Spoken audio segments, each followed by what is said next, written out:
tonight.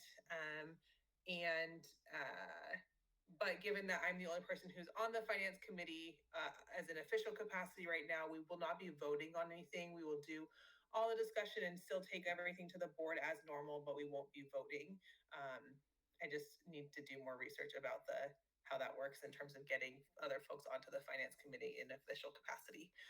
But in terms of the recommendations to the board, I don't think we'll note that we did not vote on it at the finance committee, but we don't need to not take it to the board on Thursday because of that. So we will jump in. There are 2 minutes that we will eventually need to approve from December, so how we missed the December ones and the February ones from last month. Tonight's agenda is doing monthly financials as normal, and then preparing for the commission meeting, and then discussing the 5-year budget scenarios if we are able to. But I will toss it to Matt to review the February financials. Robin and Alan, please feel free to jump in with questions as you see fit. Cool. Thanks, Aubrey. 1 second. Alrighty, so as a reminder, today we are reviewing February 2024. We are 50% into the fiscal year and 61% through the school year. So those are some of the markers I look for when doing like variance analysis. Most expenses should be around 50 or 60%, except for some of the ones that don't follow the year, like upfront purchases or purchases that happen at the end of the year. But there aren't too many of those. All right, so first up is the dashboard. Recruitment/enrollment was at 107 in February. I think we all know enrollment in March was down to 88. Word from the school is that April should be around 91, but we will wait and see what happens on the count date, see what it is, and go with that, obviously. Public revenue is at 40% received. The enrollment loss, I reforecasted enrollment with the drop to 88 in February. The enrollment loss is about $400,000 at this point. Private revenues they're yellow. We've received everything that was budgeted so far on the private grant side. On the local donation side, we had a $25,000 goal. We've only raised $470 so far, so I dropped that to $1,000. For the rest of the year, that we could surpass that, and that would end up being a budget surplus or above the budget, or sorry, the forecast. The budget was 25, so I'm assuming we won't hit that. Expenditures to date are at 51.6% of the budget. As we know, the budget is a bit stale at this point. We do have a forecast, and that forecast we'll see that in a few of the PDFs here. Cash on hand was at $152,000 at the end of February, which is 21 days. 60 days would be $446,000. At this point, we're not projected to meet 30 days cash at the end of the year. We are projected for 28, so it's close, but there's a lot of variables right now, so we may or may not hit that. As I mentioned, March enrollment was 89. That brought our AAFTE projection down to 104. It was 106 before that drop. Cash conservation measures have started.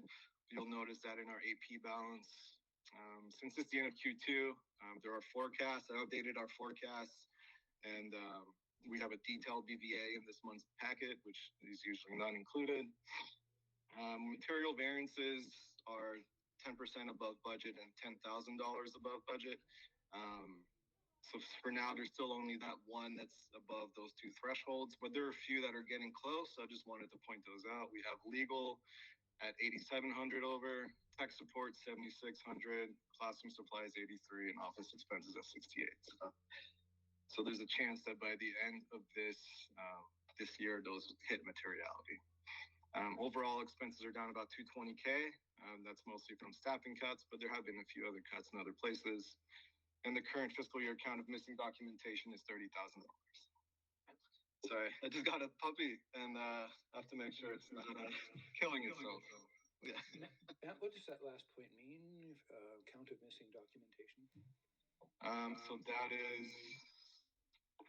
transactions that the school has asked us to pay And they have documentation at the school, but they haven't provided it to JGP, unfortunately. Matt, what kind of puppy did you get? It's a little husky German Shepherd. Oh my gosh. Wow. That's not little. I know, it's gonna be big. It's little now. There's a lot of energy there.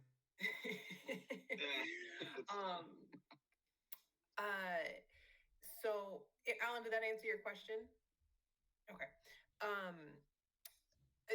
Matt, last month we approved at the board meeting a revised budget. Is the goal based on those revised budget or the year long, the budget we approved in August or last year? Yeah, sorry about that. This was still the August one. Unfortunately, I did not. I can upload the revised budget to QuickBooks maybe before the board report and reproduce these if that's helpful. Do you think what if anything in your projection would change on this dashboard if we compared it to get against the revised budget? Yeah. Well, assuming the revised budget is close to the forecast that I've been updating, so we've got 2.6 million of revenues. We're at 54% there with these different buckets like that. On the expenses, we're at 56.8. So there's that 51.6 of the original budget. To the forecast, we're at 56.8. So as I mentioned, we're only 50% through the fiscal year, so that is a bit high. But as the cuts that we make realize themselves and expenses don't show up when they should, according to the budget, then that percentage should come down. I think also we haven't made enough cuts to rebalance the budget, so I mean that's a thing that's still there. Wait, say that line again. We haven't made enough cuts to rebalance the budget. Well, I mean, to get to the goal of 30 or 60 days cash, or 40, 45 ideally would have been nice, but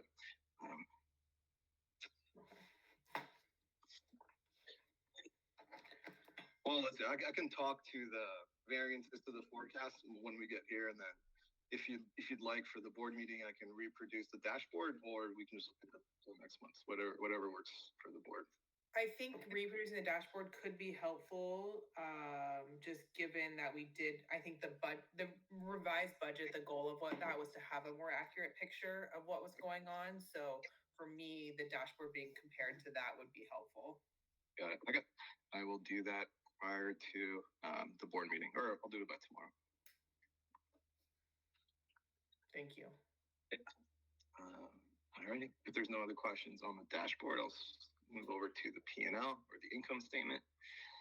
On the revenue side, you can see general apportionment in January was tiny compared to February.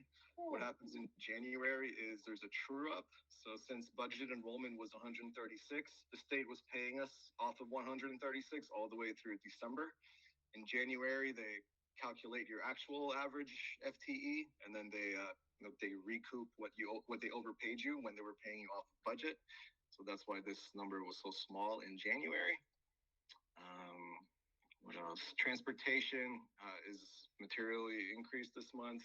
What happens in February is the state recalculates your transportation allocation based on your actual ridership instead of using last year's numbers.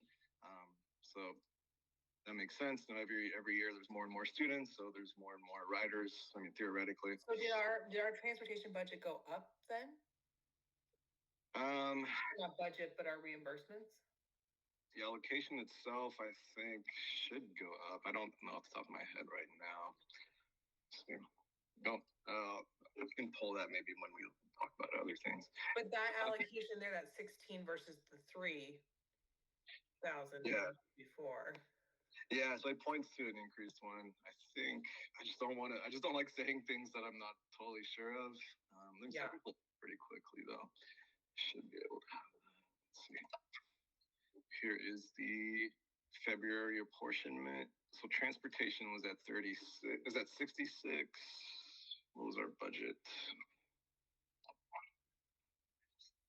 Oh, it was 82. All right, so never mind. So the allocation decreased. I'm not sure exactly why February would be this much higher. I'd have to look into it. Okay. Cause I know that transportation change did impact a lot of schools, when it changed to ridership versus just, Let's see, this even makes sense. Yeah. Interesting. I don't know. I can double check the ridership count, make sure that makes sense. But the only other thing I noticed on the revenue side is no school lunch funding from the feds. So I mean, every month you're supposed to submit your amount of meals served, and the federal government reimburses you. So it's possible that wasn't done for February. So I would hope that in March we see 2 months. I can follow up with the school and make sure that that's been done. I know our lunch service leader mentioned that we didn't get that this month, and he said somehow they missed sending it to us. So I'll connect with him and see what that looked like in terms of what he submitted, and just make sure that everything was done correctly. Cool, thank you. I appreciate it. So we weren't overlooked by the way that there was an email that was sent about that. We weren't overlooked for the whole year around the free lunch funding. This was just for this month. That's what it looks like now that looking at this reporting. Okay. So, and then also just really quick, what's the ridership based off of? Is it based off of students who express interest in the bus or actual kids who ride the bus? It's the head count of the number of students that ride the bus, and they take your biggest 3-day window. Okay. It's the STARS report, spelled like stars, but all capitalized. No idea what that stands for. But that's reported 3 times throughout the school year. Yeah. Cool. All right, moving on to expenses. There's a large variance on teachers' regular. What happens is teachers save money by not getting paid their full paycheck each month, and they save some earnings for July and August. So the school sends them funds, a paycheck in July and August, even though they're not working. So what happens is if a teacher quits mid-year, they get a really large paycheck because it includes all those earnings they've been saving. So with the teacher that quit in January, they received a large paycheck, and that's not happening this month, and they're no longer there, so that's another variance downwards. Others in that legal, there's a large legal bill expense whenever that. I mean, we all know that there's been legal issues and other things happening, so the bills have been racking up. But it's just my responsibility to tell board members when legal expenses show up, just so that you're aware of it. And if you're not aware of what the costs are, it would be beneficial to find out what those invoices were for. Contracted services miscellaneous was for Letty. Was for the coverage or the support for the head school. This big classroom supplies is unfortunately. How does that impact? Where does that fall in the budget, and what is that under staffing, and how did that impact? Because that wasn't budgeted for, and that's almost $10,000 or $9,000 that wasn't budgeted for. Yeah, so unfortunately, she was a contractor, so there's that. But is coded to contractors miscellaneous for now, because we don't have one for head of school support. The idea was that Layla would go on leave, that would cancel out. She would take 3 weeks off, and that would be close to the amount of the contract. It doesn't look like she took much, if any, time off, so it is unfortunately at this point just a negative variance to the budget, unless some of that time off comes through. I don't know, when she's back from the investigation, I guess.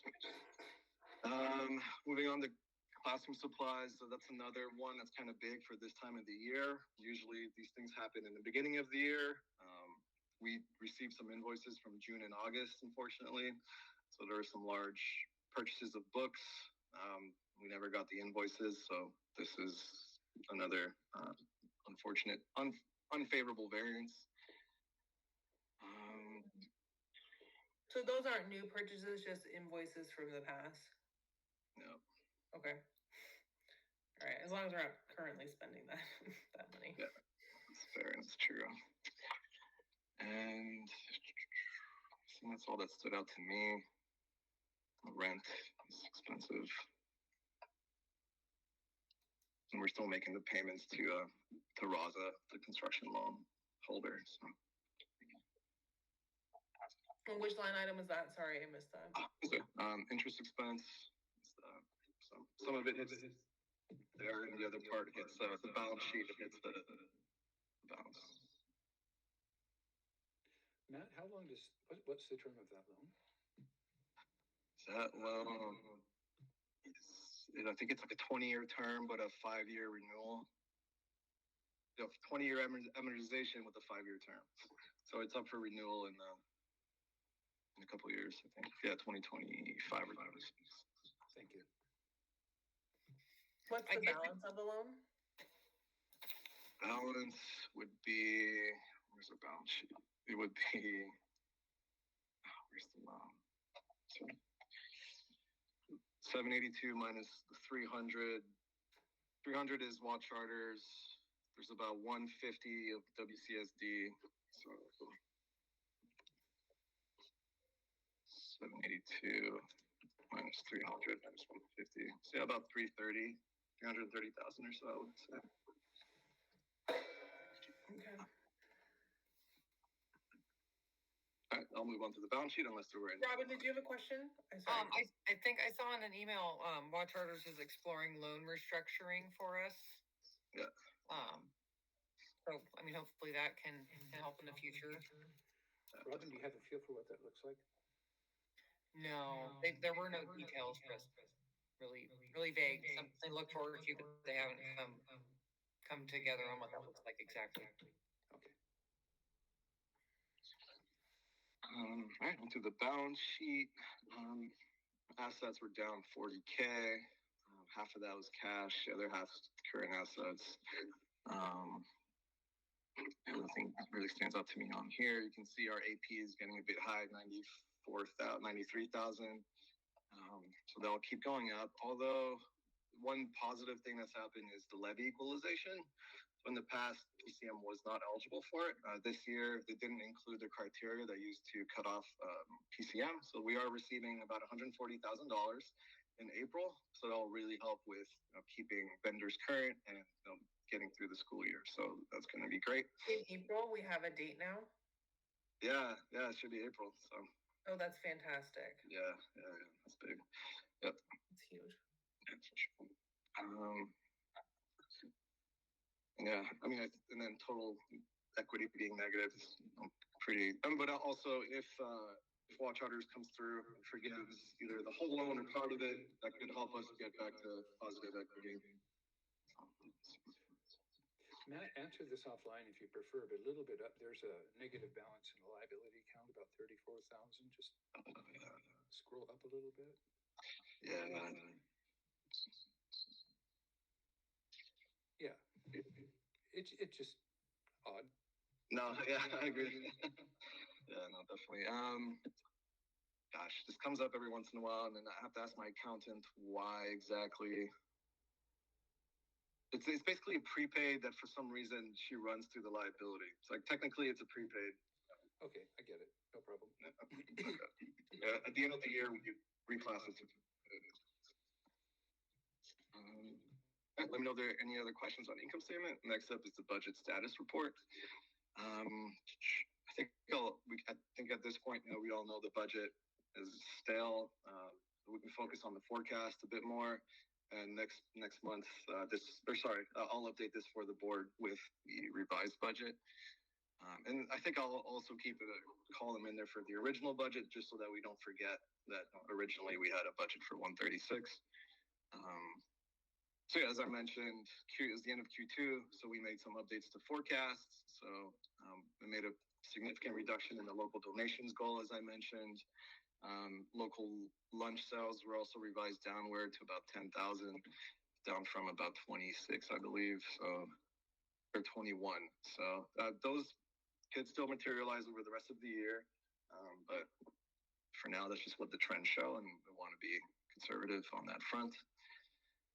State general revenues. So this is what we're seeing, that the drop of 400,000 from the not meeting the enrollment goal.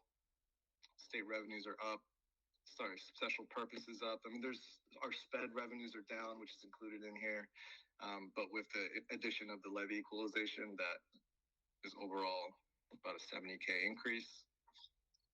Federal revenues are pretty flat.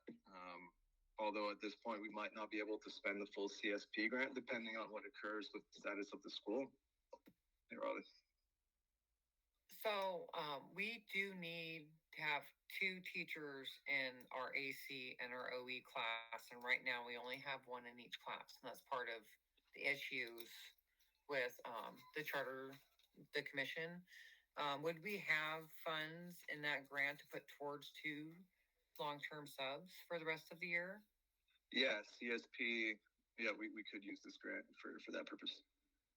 So how much, I mean, obviously ballparking it because you don't crunch those numbers. Yeah. How much would we are we not spending right now in the CSP grant potentially? And is that enough to potentially cover 2 long-term subs? Oh, good point. Let me see. I guess maybe, and those could be follow-up questions that I guess I have. If you know, you obviously don't know if you don't know the answers on the top of your head. Fine, we're fine. Okay, yeah, I will follow up if that's okay. Thank you. I'll write myself a note right now. Yeah, so just for clarity, the question is, how much of the CSP grant are we not planning on spending as of right now? And is that enough to cover 2 long-term subs, or can we rework? I mean, it sounds like at this point or it needs to be because it's part of our charter, having two teachers in the OE and the AE classroom is a non-negotiable. So we have to find room in our budget for that. And if that means, so I mean, I don't know what the solution is besides the CSP grant. So. Interesting. Okay. Are there any, I mean, this could be a conversation for another time, but if we have to add those 2 positions, and I know it's not as simple as like, are there any other positions that we can cut? And, you know, yeah, I don't have the answer for that. I think the other thing is like, I wonder if there's any flexibility around any positions at the school. I don't have enough like on the ground knowledge, but maybe something that's Robin, you can be thinking about, like, are there people who could flex into that role instead? Or can we split someone's time? I don't know. I don't love any of those solutions, but I just am trying to brainstorm different ideas. Thanks. Okay, so overall, so far, finishing up on the revenue side, we have grants. This number has been the same for a few months. The big addition was a $50,000 Walk Charters grant, and there is a pretty large variance from 255 to 420, but some of that is just revenue recognition and when we receive the grant agreement. So it's not, we've always had the same amount of cash coming in, it's just when we recognize it due to accounting rules. Salaries and benefits. So this is where we're down about 220 or 210. Contracted services, fortunately, are up a bit. We've seen some increases in tech support. We talked about Letty, the head of school support, and sped costs were up a little bit compared to budget, but nothing too big. School ops, we are at 265, so that's also an increase, unfortunately. And you saw some of those on the dashboard. Classroom supplies were up a bit. Office expenses are up, and we'll see that on the BVA. School meals are up just a little bit, not too much, and furniture a bit. But there were decreases in a few others that are helping, counter some of those increases. Facilities and ops, it's been that 10K increase has been there for a few months. The interest on one of the loans was higher, that was my error. The interest was not high enough on the budget. And if you're wondering what this is, the bridge loan principal, along with the construction loan, RAZA offers a bridge loan. So for that CSP grant, a lot of the purchases are things like furniture, like big furniture orders. This is called the startup grant for charter schools. So with the name, you could imagine schools sometimes have issues with cash. So like they're just starting up, so they don't have a big cash balance, but they want to make a big purchase of furniture to start the school, and it will get reimbursed eventually by this grant. So what the lender did was offer a bridge loan where the school could borrow, say 60,000, buy some tech, some furniture, and then get reimbursed and pay back the RASA with the CSP funds. So we had a $61,000 loan to pay back at the beginning of the school year. So that's already occurred.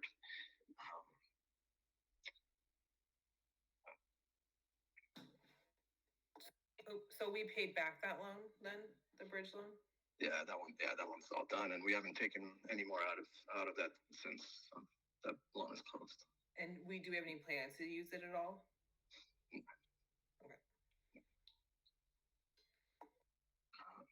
I know I moved a bit quickly, but next is the BVA, the detailed. I like to pick about 5 items to discuss, and if you notice anything else, please feel free to either ask me now or follow up by email. I'm always happy to answer any questions. So as I mentioned, local donations, we're only at almost 2% of the goal, so that is down a bit. So I brought that forecast down to $1,000. Hope we might not even hit that, but we shall see. School meals also, I brought this forecast down to about 10,000. The budget was 21. But as I mentioned, some of those charges could come through the end of the school year. It could happen. What else? Do we have any context for how many balances are outstanding? I do not, unfortunately. Do we use a system to track that, or what is what is the system that tracks families' meal balances? I think they use cumulative, but I'm not 100% sure. Okay. Maybe when we ask about the meal claims for February, we could also ask like what the outstanding meal charges are. But I could take that on if that's helpful. More on the revenue side. So as you can see, we haven't received any transitional bilingual funding. That is the English language learner. Sorry, it's the multi-language learner program at this point now. It's for students who English is not their first language and are learning. So we didn't file that application. Ultimately, it looks like the count for TBIP is only 1. I don't know how accurate that is. I'm not on the ground there. But so that's all to say, we lost $7,000 compared to budget, but the forecast would only be $1,000 because there's only 1 identified student for those services. So, and highly capable is another funding stream that you have to apply for. There's a pretty long application, but looks like unfortunately that wasn't done. We could still do it, I believe. It's $4,000, so it could be worth like the hour or 2 or 3 that it takes to put in. But there's also there's some compliance tied to it, but it's also one of the state required programs, I believe, to run HICAP, so should be running it regardless. So, but in any case, we could also check in with Layla and see if she started the application. Maybe it just needs a slight push to the end there. Okay, so the 2 applications that we are waiting for that would provide about $5,000 worth of funding is the TBIP and the highly capable.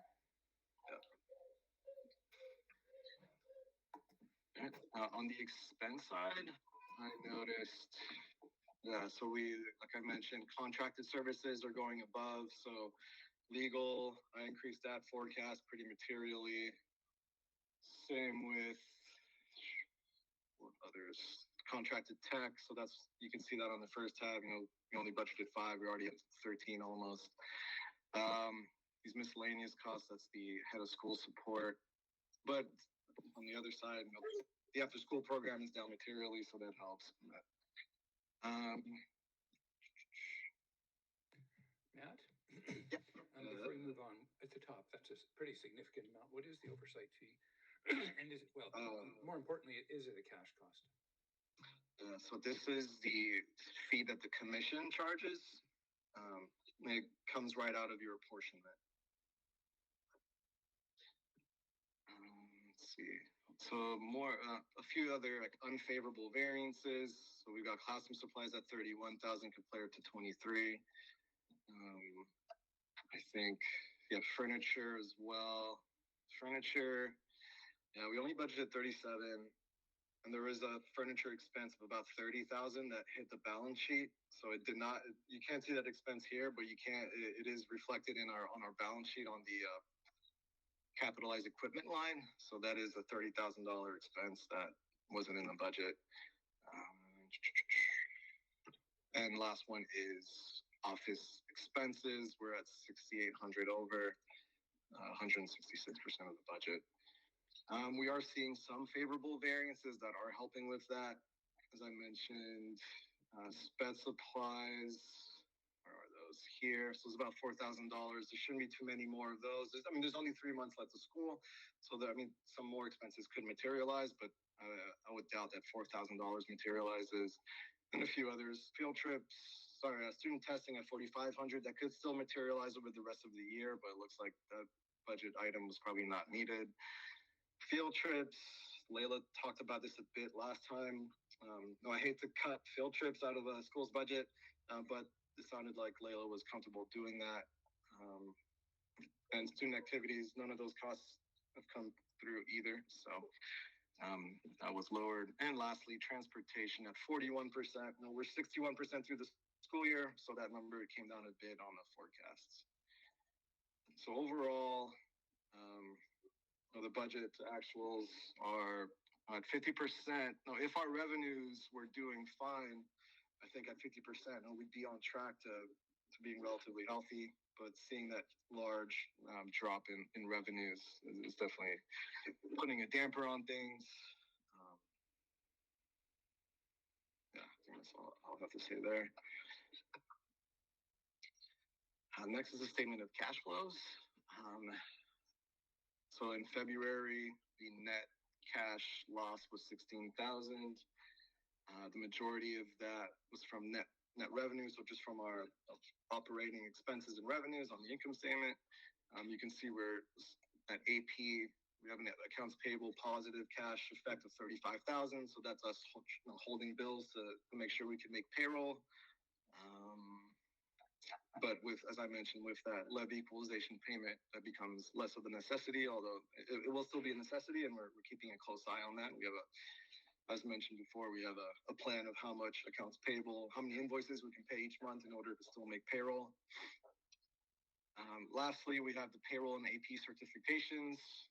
We had payroll at 87,000, accounts payable at 89 or 90. And these are called non-AP cash disbursements. They're just basically automatic debits that happen that don't go through the AP process. They're pretty small. So things like it's like transparent classroom is just something that gets charged every month automatically. Verizon, so the phone bill. Gusto is a payroll provider, and it's like they cut a check to OSPI at the school site. So they didn't go through the regular AP process, but they're all approved expenses. And Layla had to sign the check, so the check was approved by the correct person at PCM. This is what needs to get copied and pasted into the board minutes.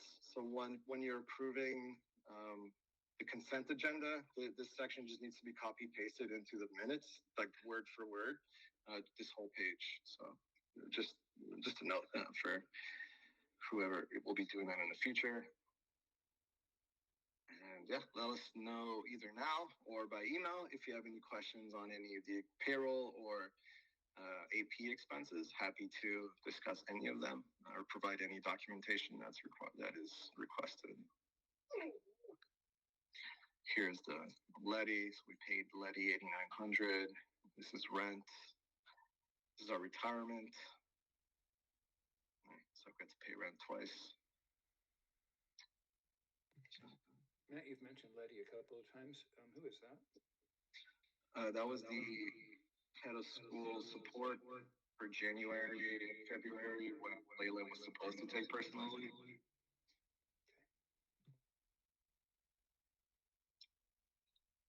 And that's that for the financials for February. We'll need to change over some of the titles on the certification statement. So Bev is now secretary. And then we have, I can get you the list of everyone else. Okay.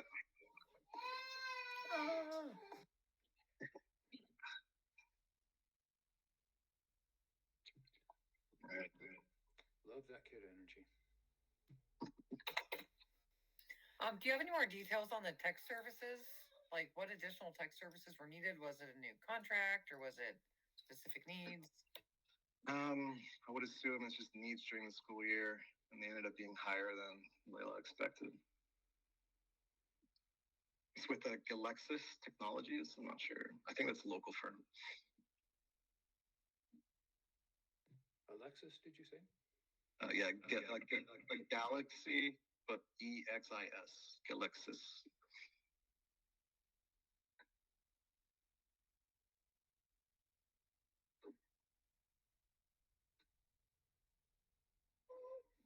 And then you just handle the reporting. Like I could probably connect with the school to see more detail on like the legal invoices and the tech support, correct? No, we can get you invoices as well. Oh, yay. Could you send those to me? Yeah, definitely. Yep. Awesome. Thank you.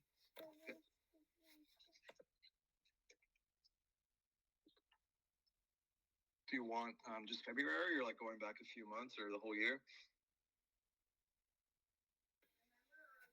You know, if I could see going back the whole year in an organized fashion, that'd be cool. Okay. Matt, are invoices digital or are they paper? GGP keeps them all digital. School might have them on paper at the school.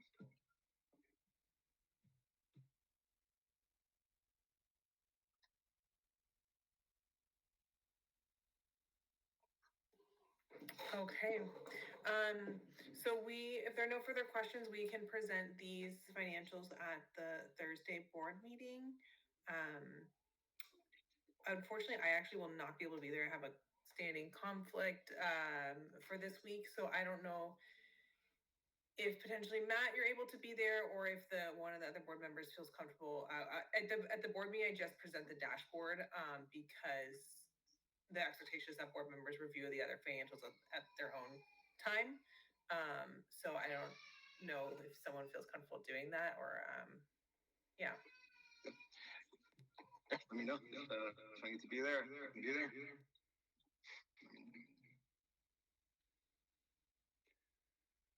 I wouldn't say comfortable, but it's about time I learn, I guess. Okay. Well, we'll have you slated to do that, Alan, and the next few days you wanted to chat with Matt at all, I'm sure that he'd be happy to jump on the phone. If that means that he doesn't have to stay up till 9 p.m. doing the board meeting. Awesome. Thanks, Alan.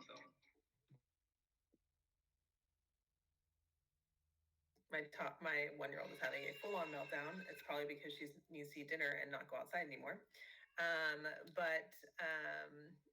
So trying to focus. Here we are. So the next piece of this meeting is to prepare for the commission meeting on Thursday. We're meeting with Jess. It's not the full commission, or it's just the commission staff, I guess I should say.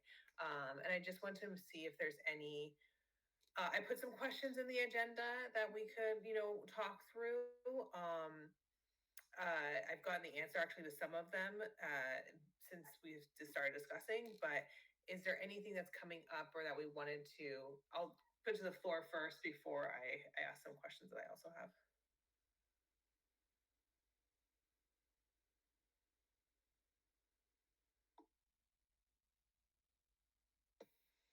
I just think it would be really important to be able to speak to how we're going to support having the 2 teachers in the classroom to show that we're moving forward and that we're going to be in compliance, be able to know, when we can make that happen and what it looks like. And if that means going through the grant, seeing if there's any funding left in there, but just knowing that, I think would be really important.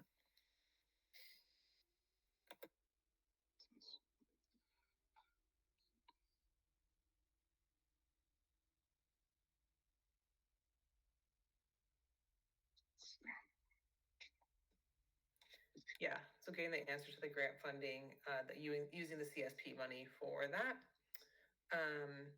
My additional questions, we talked about the impact of the financial impact of the funding levy, or the levy funding, which is great. Talked about the impact of the transportation funding. we also said just to be really clear, the only two classrooms that was one of my questions for myself, but only two classrooms that don't have the one guide, one IA are the older elementary and the adolescent community. Okay. And those classrooms are missing a guide, or they're missing an IA? An IA, we voted Jordan in as the official teacher on record, so he would need an IA, and Dave would need an IA. Mm-hmm. That one I wonder too if there's any wiggle room to ask, like, due to the number of students, can we hire one IA who splits their time 50-50 or something like that, because of such the small number of students that are in each of those classrooms? Well, and could we present both options, like just have those ready in terms of what that looks like? Just like do that legwork. Yeah, I could do that. So add either one version with adding two IAs as of maybe 4/1, April 1st. Probably, right? Yeah. And then one version with two. Got it. I can do that.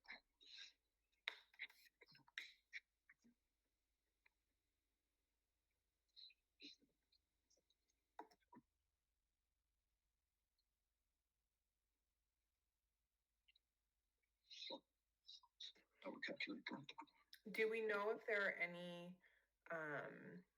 like, have we thought through any other additional expenses or things we can limit this year? I know we kind of did a lot of that work. Well, you guys have always been doing that work, but we spent some time in the finance committee last month doing that.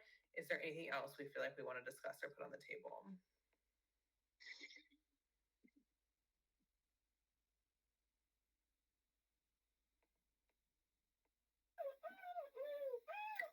This being my first finance meeting and coming straight from the school today, I'm just thinking getting teachers in the classroom. Get the teachers in the classrooms. That's kind of my perspective right now. Okay. That's helpful. There's one possible budget saving that could happen naturally if an employee does not return to PCM. That could be some material, depending on what happens with the commission. But Matt, do you mean this school year? Yeah. The investigation is occurring. I guess if I don't know enough about it. Actually, I don't know what could happen at the end of that investigation. I'm just kind of guessing. Understood. Okay. Okay. Can I just take a second to scan my email, make sure I'm getting all my questions answered. We also got an email an hour ago, said something just to make sure it's on the table. Jess would like to know the balance of the loans and what the monthly projected loan payment will be over this course of the next couple of years. Yep, it's all in the budget already. So yeah, that's what I figured. And we saw that loan balance of the 700 something thousand in the line items. Think, something we're weighing is, if Watch Harders is going to potentially change the loan terms or forgive that, 300,000.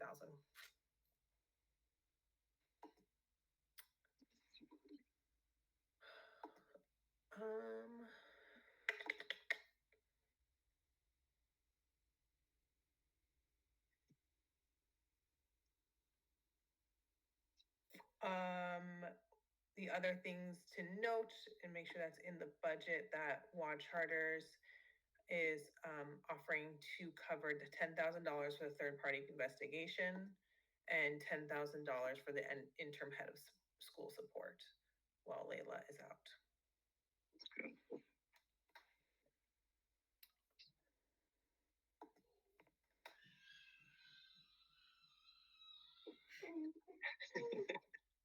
That's now just a happy scream, so you never know around here. Okay. Anything else to consider for the commission meeting?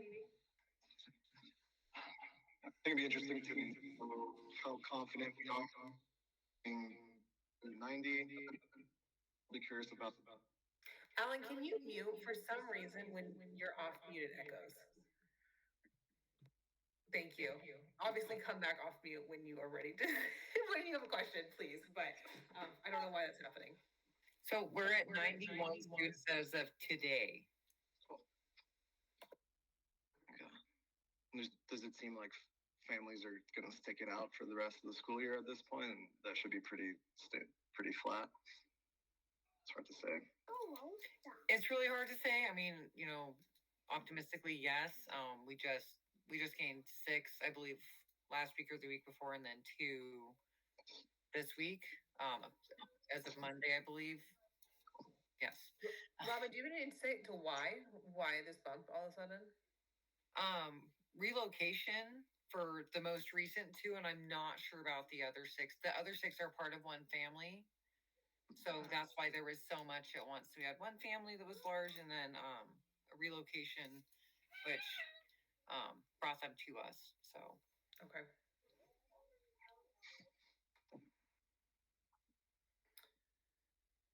And I think too, Matt, it seems like there's some confusion maybe on the commission staff's end, potentially around where we're getting our budgeted AAFTE. So that just like some clarity around that, I think is going to be helpful. Yeah, ready to talk through that. I know they're a little worried about cash flow. Yeah, we can talk them through. Mostly enrollment, cash flow, levy, whatever else comes up. And I'll be ready to talk to the additional cost for one or 2 more additional. Perfect. I guess we get it's been noted that our enrollment numbers feel really optimistic historically speaking. What do you think causes that? Is that just guessing, or are there numbers that contribute to that, like we're increasing by 10% or what have you? Gosh, I'd say it's tough because I'm not on the ground. In terms of like how we were projecting, it was mostly from Layla, from like the work she was doing on the ground, from speaking with families, how many like events she was having, how many folks are showing up to events. No intent to return forms from families that are already there. It's just tough when this is the 3rd year. Yeah. So with only 2 years of data in terms of that, it can be tough. Yeah, I think we were definitely too rosy with those enrollment projections, and it's unfortunate. Is that something where we could use, I guess, more specific data like our population growth, or school-age children entering? I don't know if that information is available, like children who are entering school age, or families who are moving to the area, like just like local census data that could give us a little more insight as to like actual growth in our community to contribute to those numbers rather than speculation. Yeah, no, I agree. No, that would be smart. So, Robin, when we in the future do budgets, then I guess further what you're saying, we should have a schedule that outlines why we're predicting growth and attrition the way we are. Yeah, I would say too, I think what's been challenging, right, when you start with school is you don't know how you're going to grow. You don't have historical data to say year to year, we enroll this many students, our conversion rate is this percentage, right? So we don't have that. We are starting to have that historical data, but going into when you have to make a budget in now basically for next year, you don't always have that historical data. We didn't have that historical data. And so I think now that we have that, we should be incredibly conservative with those numbers. And Aubrey, further to that, are there resources that can tell us benchmarks either across the nation or at least within Washington for charter schools that might apply to Pullman? I bet there is. I know I've like heard anecdotally around like conversion rates are usually around 50%, things like that. So I don't know where I got that anecdotal number, but it is, I'm sure that data is out there. I also, Robin, I'm wondering if you could tap Desiree and ask if what their intent to enroll forms are looking like for next year. Be good to know period, but it maybe if it is a bright spot that we could share with the commission staff. And even if it's not, be something that we would want to know. Well, and I think it's going to be going into this. We want to come in informed and know what we're speaking to. So even if it's not a bright spot, at least we can speak to. We understand our enrollment will be down. Intent to return is either flat, down, or up, whichever way it goes. Here's our response to that information and how we plan on moving forward. I think just being informed and having a plan of action is going to be really important right now. Yeah, something we could also do with intent to enrolls is like, of the families who have submitted them, this percentage is saying that they're coming back. And we're still waiting for this percentage of families to respond.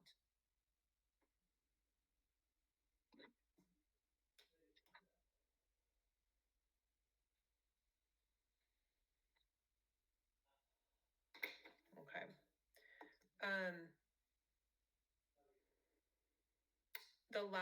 There's nothing else on the meeting with the commission staff? Okay. Bill will be there on Thursday as well, so he can help with the conversation. Sorry. And for people who don't know who Bill is, Matt, who's Bill? He's a JGPC. He was the CFO at Wild Charters when this all started. So.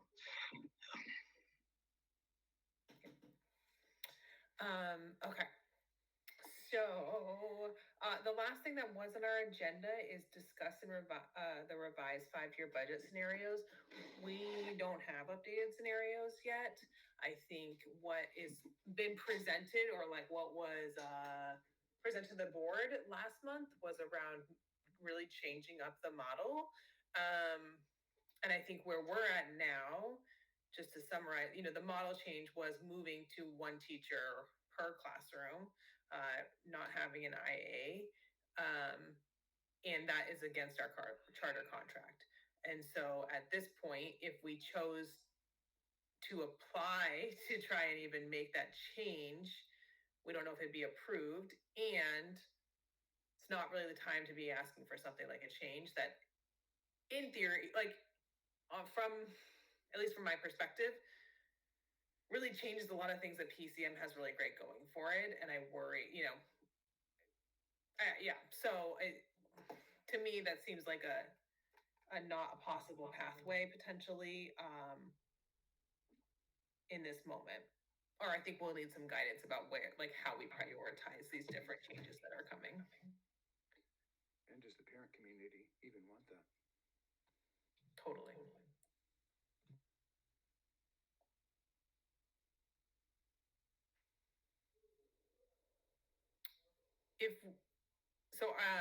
Matt, do you have any ideas on timelines in terms of, or can we think about, just like zoom out for a second, the bigger picture of budgeting for next school year?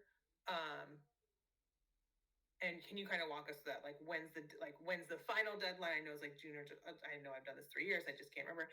It's July or August or something where we have to do that final. So can you do that backwards planning or timeline thinking out loud for us? Yeah, definitely. So the requirement is to have a budget passed by a board by August 31st. That will be like the absolute latest. You have to submit it to SPI by August 31st and then get it certified by someone on the board by September 10th.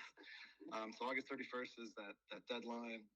So we usually try to get the budget approved at the August board meeting. That gives us the most amount of time to refine the budget as much as possible.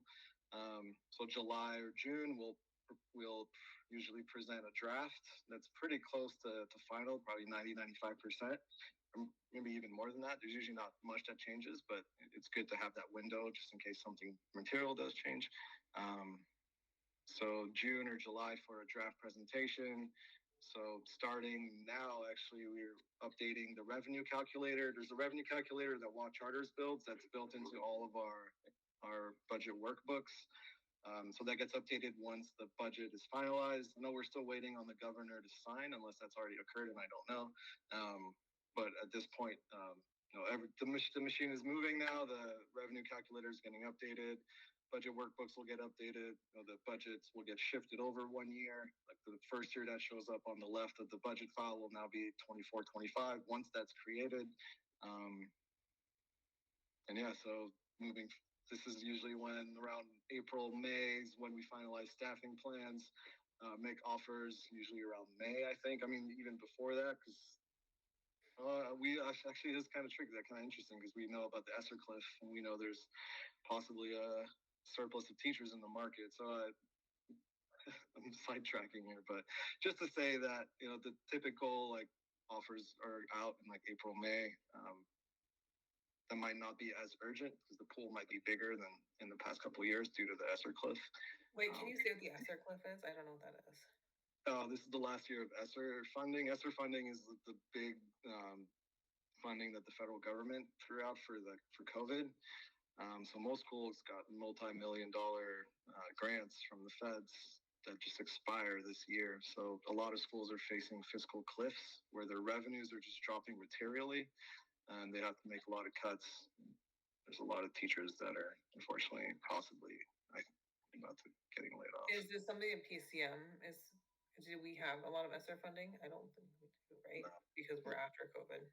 Yeah, unfortunately, well, you only got unfortunately. Okay. Okay, so the timeline is now, right? So I think figuring out what the staffing model is going to be the most imperative thing. I mean, well, imperative after getting through the process of revocation and assuming that is all favorable for PCM, or not assuming, but planning for like it would be, because I think what would be really terrible is if we don't plan for that and PCM is going to be in operation for next year, and then we like don't have any plans for next year. So we will need to plan for both scenarios, which is a lot of work. So thinking along those lines, getting a staffing model that will be approved by the commission is going to be imperative. And again, I think those numbers being super conservative, because that was when I saw the projections for like growing by another, I can't remember exactly which one, but I think it was Older Elementary was growing. I'm really concerned about even adding any classrooms at this point. And like if we could just even stay status quo about where we're at, like what would that look like? Assuming there's maybe some attrition, like what would it look just to backfill and just have a stabilized year? So those are some things that I'm thinking about. And I think at this point, I'm not sure what role, you can see us playing as the board, Matt, especially with Layla on leave right this second. What would be helpful to JGP to move this forward? Yeah, enrollment assumptions, huge. That drives the sustainability of the model. Staffing is the second biggest piece. Third is facilities. Those three pieces, if they don't line up, then you can cut everything you want, but if your staffing and your facilities are too expensive for your enrollment, you're not going to be positive. It just doesn't work, unfortunately. But that's why I think there's been like a bit of a roadblock for me to imagine what could work, especially with the one teacher and the one IA model. Like if you can't move away from that, like it's been shown that the enrollment can't sustain that. So I personally am not able to see a path forward, but I would love to be proven wrong. And if the community is able to find a plan that makes it work, I'm happy to just crank out any budgets that you all want to see, and hopefully one of them works. Okay, just random question. What would enrollment need to be to sustain our current model? We have to have a 9th grade. That is the only time this becomes viable, because in no other, we're running off the public dollar, so no space can account for 2 teachers in a space. Even obviously, even if one is, the pay is, different, but you can't sustain that. And so that is how we got to sustainability, was having that ninth grade, because you become then a small school. The high school becomes a small school, and there's a lot of additional funding with small schools. It's like in the like $1 million or something like that, Matt, right? So adding the ninth grade, so that could be something as we think about a pathway forward. Can we add a ninth grade to our older our adolescent community? That would be very budget relieving. Would that be additional strain or require additional teachers, or would that just add on to our current cohort? Interesting to ask. I wonder what, I mean, I never delved into the program side that heavily. I'm not sure exactly what the plan was for those ninth graders. I think it's tantamount that, you know, it makes sense, academic sense. You know, I don't think I would not recommend that we do that strictly for fiscal reasons. So I think as long as, you know, the academics make sense, the program makes sense, and that's okay. But I would not recommend it otherwise. Then another path forward, which is the larger classes, you know, sustainability, just like around 50 to 100 students per class. That helps, you know, spread the cost of the teacher over more students. When you say class, you mean grade level? Yeah, sorry. I'm sorry. Yeah, not class. Like not 50 students in the class. I'm so sorry. Yeah, that is not correct. Yeah, per grade level. Sorry. Or like per older elementary or per younger elementary, or? No, like per sixth grade, like 56th grade. Oh, no, okay. Well, I know. Yeah, so that's, sorry, but I was just putting it out there. That's how other charter schools get to sustainability.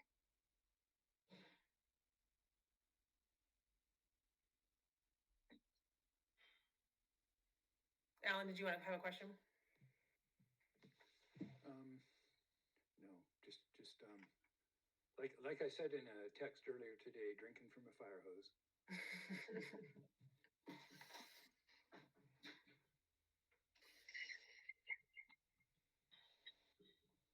Okay.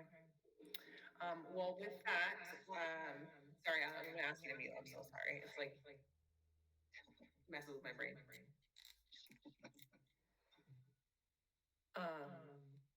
Okay. Well, we will just move forward then with getting ready to present to the commission staff on Thursday. However, yeah, we'll talk offline to make sure that we're not in quorum. Yeah, make sure we know who's going to that. And then that we'll have our board meeting on Thursday as well. Anything else for the group? Okay. Thank you very much for everyone's time today. Thanks for the public for being here. And have a great rest of your evening. Thanks. Thank you, everyone.